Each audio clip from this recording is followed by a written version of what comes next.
In today's Health Watch, new research is linking ultra-processed foods to higher risks of obesity, diabetes, heart disease, even early death. For more on what you need to know, we're joined by CBS News medical contributor Dr. Céline Gounder, editor-at-large for public health at KFF Health News. Dr. Gounder, thank you very much for being here. So-called ultra-processed, what is it? What's the study show? So there are two ways you can identify this that are pretty easy. One is, are there ingredients you can't pronounce on the label?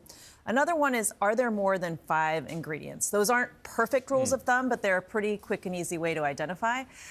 These Lancet studies combined data from a number of long-term studies looking at what are the health risks of ultra-processed foods. So we see an increased risk of obesity, type 2 diabetes, heart disease, depression, and even early death.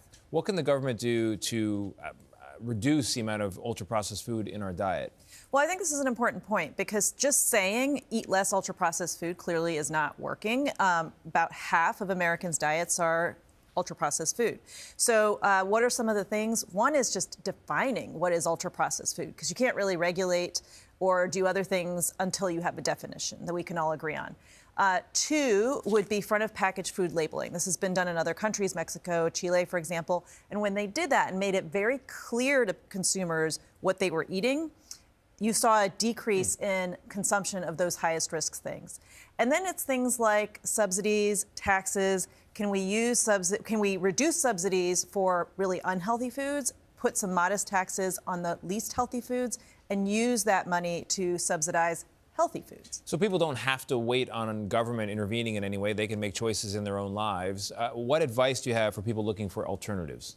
Well, first of all, focus on having 2 to 3 real meals a day. So whole foods, not ultra-processed foods. So some examples to make this concrete. For example, for breakfast, overnight oats with frozen fruit. Frozen fruits and vegetables are actually a really healthy option, often cheaper.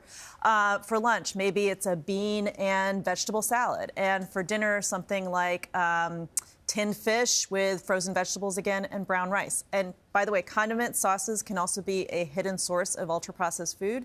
There are a lot of things you can do there. Don't come for the sauces, all right? Dr. Gounder, thank you very much. Appreciate it. And while you're at it, the cheese, too. Thank you both.